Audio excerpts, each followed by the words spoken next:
Canada সরকার Indian act pass করে 1876-এ।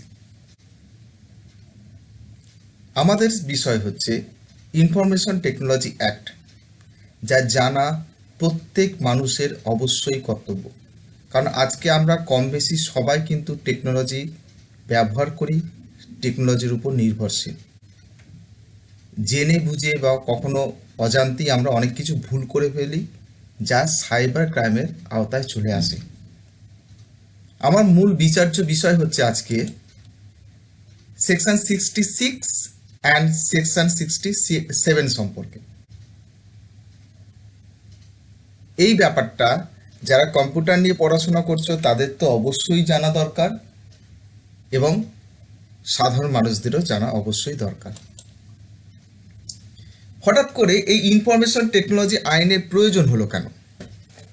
তার কারণ 1969-এ যদিও ইন্টারনেট পরিষেবা চলে আসে, তখনও যদিও তার নাম ছিল আরপানেট, যা 4টি ইউনিভার্সিটির মধ্যে সীমাবদ্ধ ছিল, তার ক্ষমতাও ছিল কম।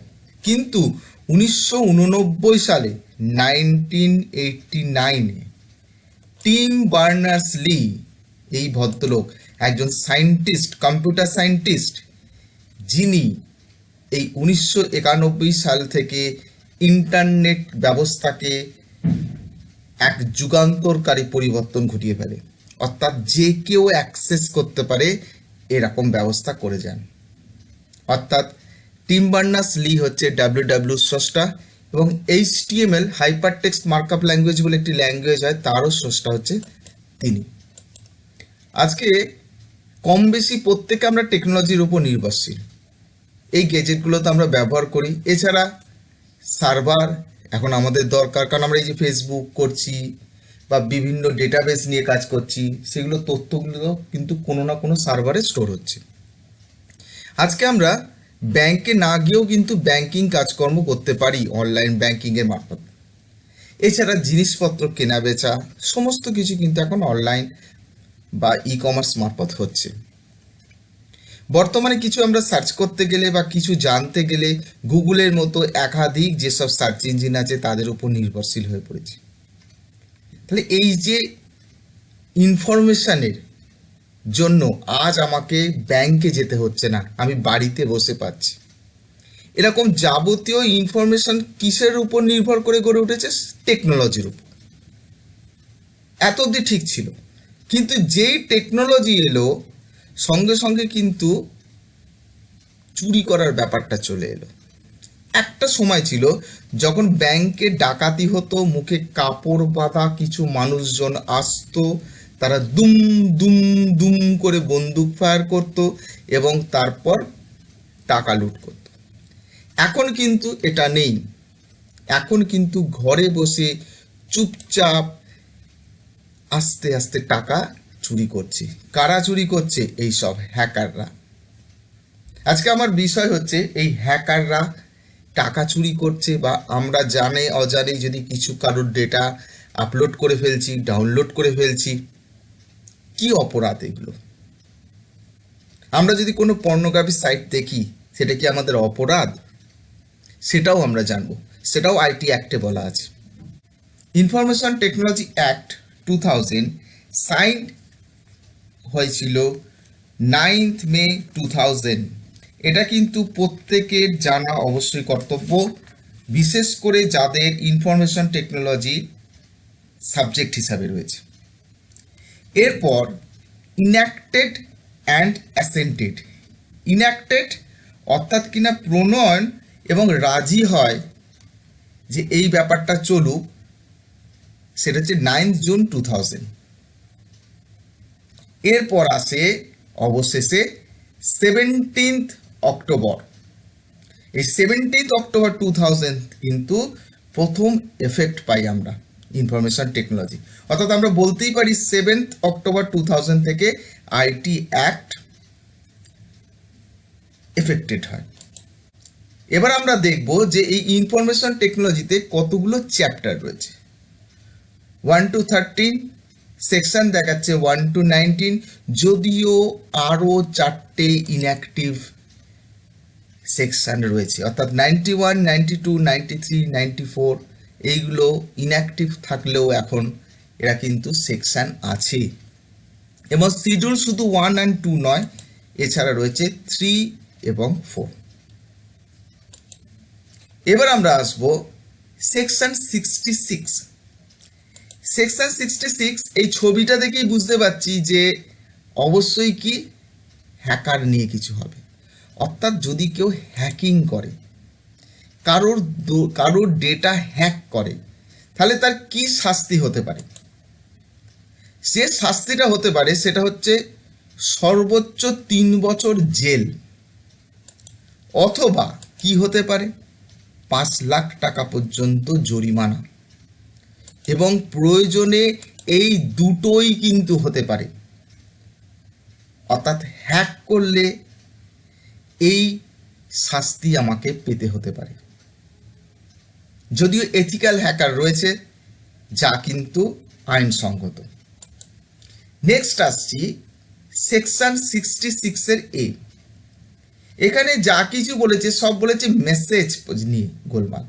অর্থাৎ কাউকে যদি এটা ওটা নানা রকম উদ্ভট মেসেজ পাঠায়, যেমন ধরছি প্রথমেই যেটা আসছি অ্যানোয়েন্স। এখানে কি বলছে যে এমন মেসেজ পাঠাচ্ছি যা বিরক্তির কারণ। কি করছি? ক্রমশ উল্টোপাল্টা মেসেজ করছি, কাউকে হয়তো বললাম প্রেমের প্রস্তাবও দিয়ে যাচ্ছি বারবার। তাহলে যদি তার এমন প্রস্তাব দিই যে তার বিরক্তির কারণ হয়, এরকম মেসেজ কিন্তু আমরা পাই, SMS-ও পাই, মাঝে মাঝে মেলও আসে। তাহলে এইগুলো যদি হয় তাহলে এই মেসেজ কিন্তু 66 এর আওতায় পড়ছে। এরপর যেটা আসছি সেটা হচ্ছে ইনকনভিনিয়েন্স, অর্থাৎ কোনো কাউকে অস্বস্তিতে ফেলা, কারোকে মুশকিলে ফেলে দেয়া। যেমন ধরো অনেক সময় দেখি আমরা ফেসবুকেও মাঝে মাঝে দেখি যে যাদের নামের প্রথম অক্ষর ড্যাশ তারা ড্যাশের মতো হয়। আরে এইগুলো কোনো লজিক আছে নাকি? তাহলে এইটা কারোর মনে ব্যথা পেতে পারে সে। ক্লিয়ার? অর্থাৎ এমন কিছু করলাম যে অমুক স্যার অমুক জায়গায় নাচ করছেন, বা এরকম এমন কিছু কথা বা এমন মেসেজ আমি সেন্ড করলাম যা অস্বস্তির কারণ হলো, বা কোনো ব্যক্তি মুশকিলে পড়ে গেল, তাহলে সেটা কিন্তু 66 এর ধারায় পড়বে। যদি এরকম হয় টু ডিসিভ, অর্থাৎ তোমার এটা হচ্ছে কাউকে ভুল ধারণা দিচ্ছি কোনো, যে এরকম কিছু নয়। যেমন আমি কিছুদিন আগে দেখছিলাম ইউটিউবে একটা ভিডিও, তাতে দেখাচ্ছে যে মিঠুন চক্রবর্তী চলে গেলেন। শুনে মনে হবে বোধহয় মিঠুন চক্রবর্তী মারা গেছে, কিন্তু ব্যাপারটা তা নয়। মিঠুন চক্রবর্তী চিকিৎসার জন্য ভারতবর্ষের বাইরে গেছেন, কিন্তু এই ক্যাপশনটা এমনভাবে লিখেছে যেটা কিন্তু ঠিক নয়। অনেক সময় আমরা এমন কিছু পাই, যেমন SMS আসে যে আপনি 1 কোটি টাকা জিতেছেন, 2 কোটি টাকা জিতেছেন, ঠিক আছে, এই নাম্বারে ফোন করুন। এই ব্যাপারগুলোও কিন্তু ছল করা, অর্থাৎ এইগুলোও কিন্তু পড়বে টু ডিসিভ। এরপর যেটা আসছে টু মিসলিড, এটা তো আমরা দেখছি সব সময় আমাদের করে ভুল পথে চালনা করা। যেমন কিছু আছে, কেউ বলছে এই সবজি খেলে করোনা থেকে মুক্ত হয়ে যাবে, অমুক করলে করোনা মুক্ত হয়ে যাবে, এই যেটা এখন খালি দেখতে পাচ্ছি। তাহলে এইগুলো খেলে তো হবে না। বা এরকম কেউ মেসেজ করলে পাঠালো যে আজ থেকে করোনা মুক্ত পৃথিবী হয়ে গেছে, সবাই বেরিয়ে পড়ো। তাহলে এরকম ভুলভাল কিন্তু যদি কেউ মেসেজ সেন্ড করে, সেগুলো কি মারফত সেন্ড করতে পারে? সেটা ইমেল হতে পারে, ফেসবুক হতে পারে, হোয়াটসঅ্যাপ হতে পারে, অর্থাৎ মোবাইল ব্যবহার করে আমরা বিভিন্ন রকম মেসেজ এদিক ওদিক পাঠাই, যা কিন্তু অপরাধ।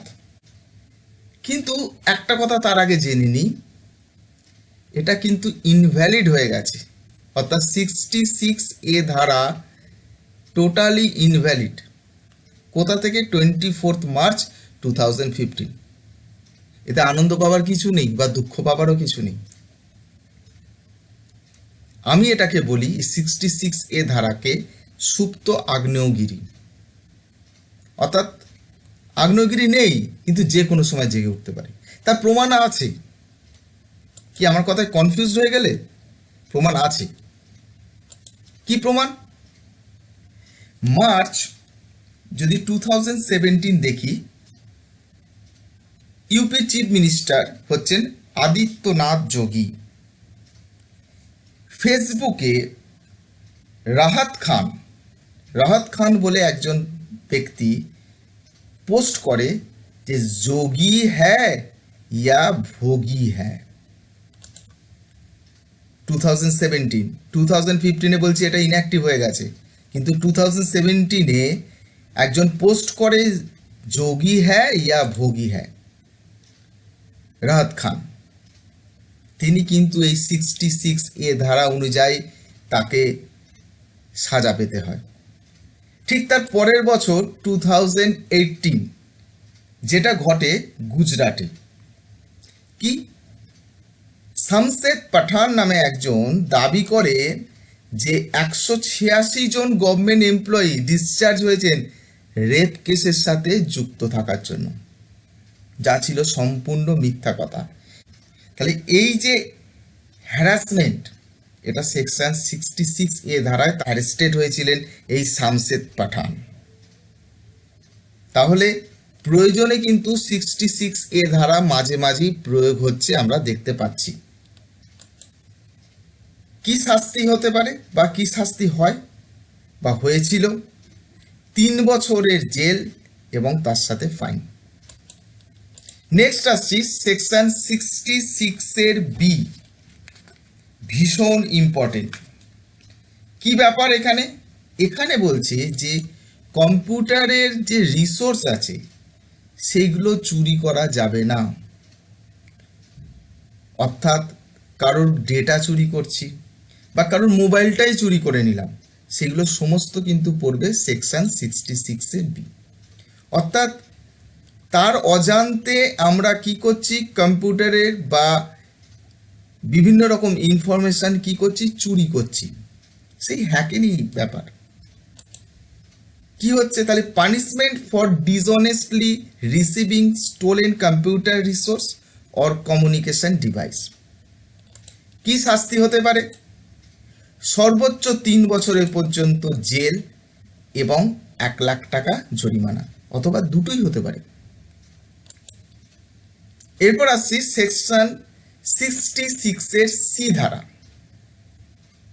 এখানে হচ্ছে আইডেন্টিফিকেশন, কেউ যদি চুরি করে, যেমন আমি সিগনেচার চুরি করলাম, তাহলে সিগনেচার চুরি যদি আমি করি তাহলে সেটা কি হবে? দোষের হবে অবশ্যই। যেমন আমরা অনেক সময় কি করি, লগ ইন করছি। সাপোজ কারোর কম্পিউটারে তুমি গেছো, সেখানে গিয়ে তুমি সাইন আউট করতে ভুলে গেছো, তাহলে পরবর্তীকালে ওই মেশিনে যখন অন্য কেউ বসছে, তার উচিত কিন্তু সাইন আউট করা। সে তা না করে সেখানে বিভিন্ন রকম মেল টেল পাঠাতে শুরু করে দিল বা তথ্য পাঠাতে শুরু করলো, বা আমি অন্যের মোবাইলটা নিয়ে আমি ডেটা পাঠাতে শুরু করলাম, বিভিন্ন রকম মেসেজ পাঠাতে শুরু করলাম।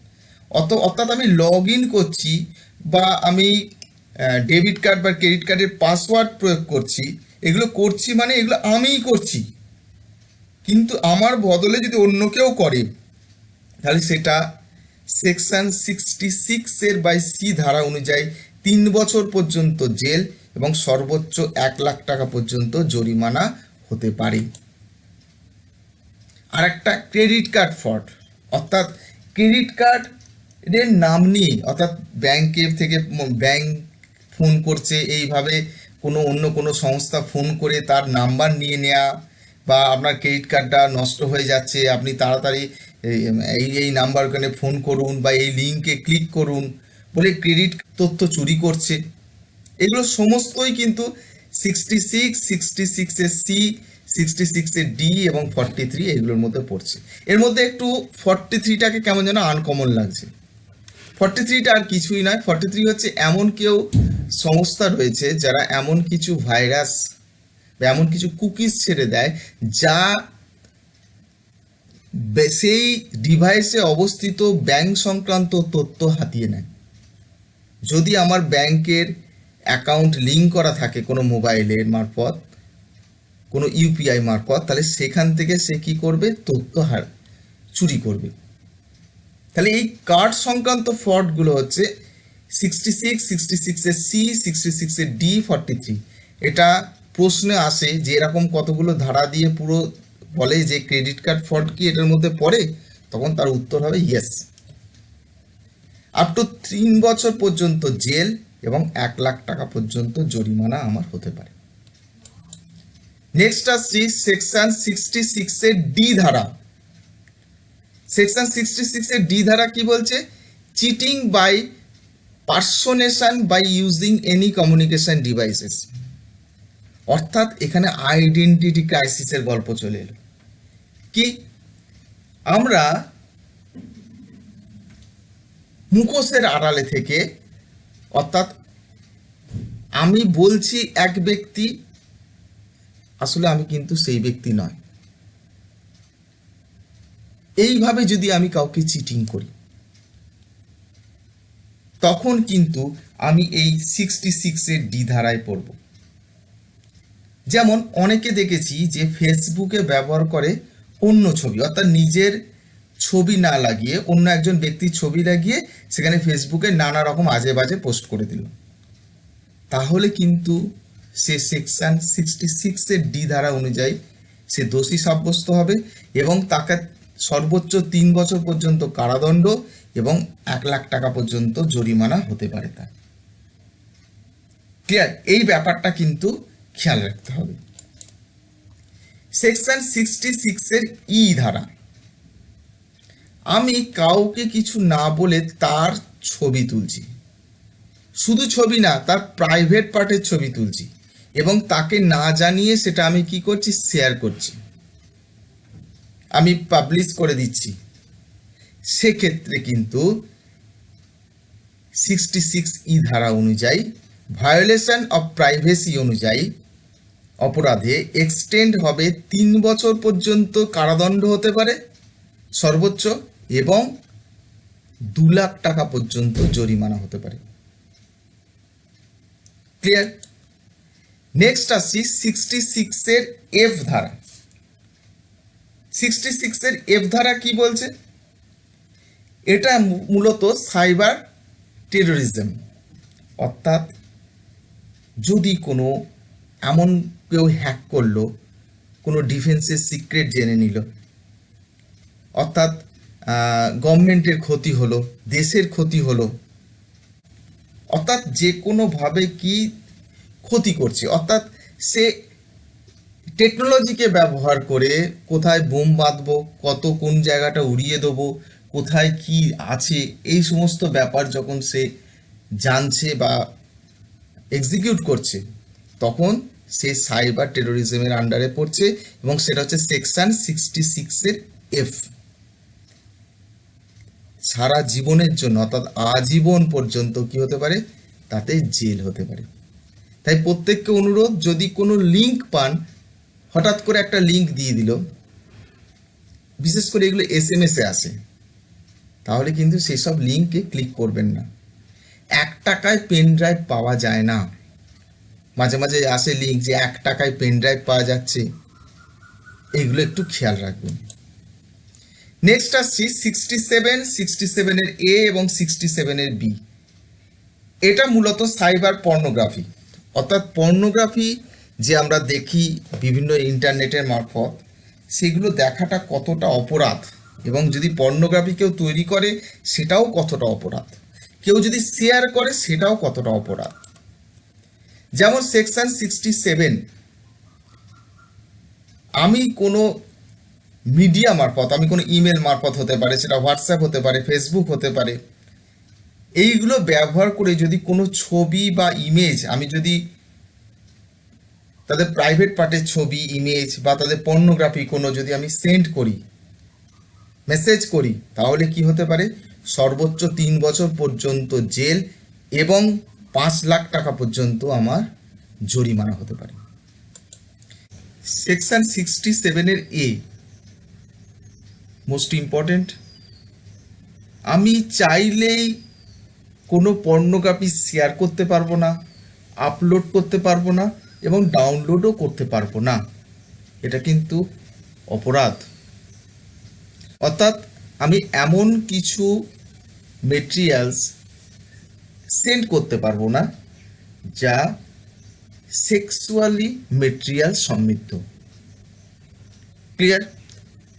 That means section 67A of the Information Act makes publication, transmission and causing to be transmitted and published in electronic form any materials containing sexually explicit act or conduct. Clear? সর্বোচ্চ 5 বছর পর্যন্ত কারাদণ্ড হতে পারে এবং সর্বোচ্চ 10 লাখ টাকা পর্যন্ত জরিমানা হতে পারে এই 67A ধারায়। এরপর আসছে 67 বি, চাইল্ড পর্নোগ্রাফি। অর্থাৎ 18 বছরের নিচে শিশুদের দিয়ে তৈরি কোনো পর্নোগ্রাফি যদি আমি ডাউনলোড করি বা এরকম কিছু পর্নোগ্রাফি তুলে আমি যদি আপলোড করি, তাহলে দুটোই সমান অপরাধ। তাতে আমার সর্বোচ্চ 7 বছর পর্যন্ত জেল হতে পারে এবং 10 লাখ টাকা পর্যন্ত পেনাল্টি হতে পারে। এই বিষয়টা মাথায় রাখবেন। তাহলে বোঝা গেল। অসংখ্য ধন্যবাদ।